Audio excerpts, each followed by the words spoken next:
Le canal carpien est un conduit ostéofibreux inextensible dans lequel cheminent les tendons des fléchisseurs des doigts, le nerf médian et leur gaine.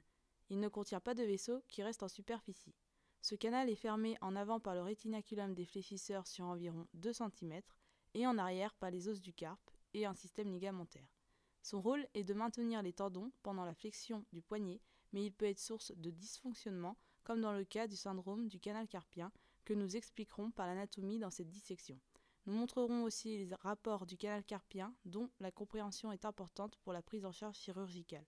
La dissection se fera progressivement vers la profondeur. L'incision est pratiquée horizontalement, 4 travers de doigts soit 8 cm au-dessus des plis de flexion. Une incision parallèle au niveau des articulations métacarpo-phalangiennes permettra de découvrir l'aponévrose palmaire et les branches terminales du nerf médian. Une incision verticale médiale au tendon long palmaire relie les deux premières et évite les nerfs cutanés y passant.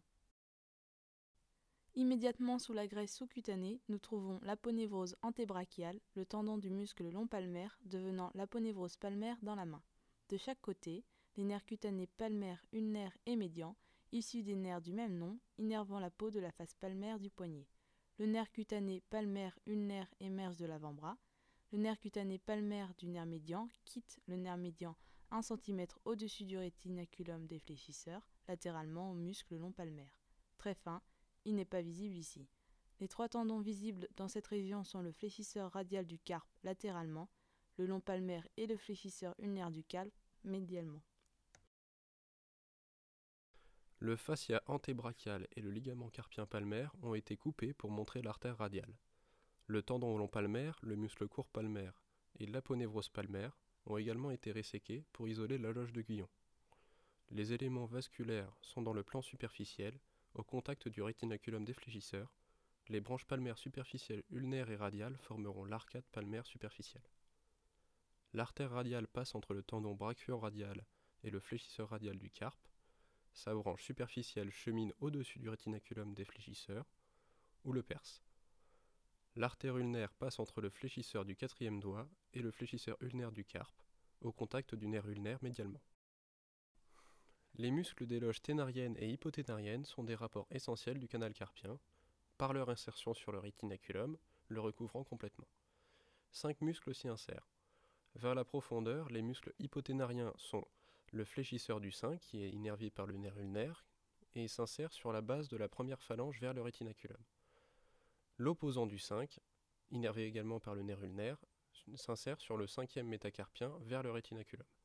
Il est recouvert par les 2 précédents, donc non visibles. De même, les muscles ténariens vers la profondeur sont le muscle court abducteur du pouce, innervé par le nerf médian, qui s'insère sur toute la partie radiale du rétinaculum vers la première phalange du pouce. Le court fléchisseur du pouce, innervé par les nerfs médians et ulnaires, s'insère sur les sésamoïdes latéraux et la première phalange du pouce vers le rétinaculum.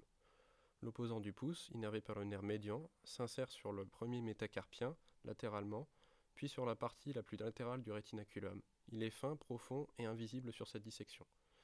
L'abducteur du 5 ne s'y insère pas. Le nerf médian est l'élément le plus superficiel du canal carpien, pincé entre les tendons des fléchisseurs et le rétinaculum. Il chemine dans l'axe du 2e doigt chez cette personne ou du 3e doigt, entre le tendon du fléchisseur radial du carpe et le fléchisseur superficiel du 3e doigt, sous le long palmaire, avant de se diviser dans la main.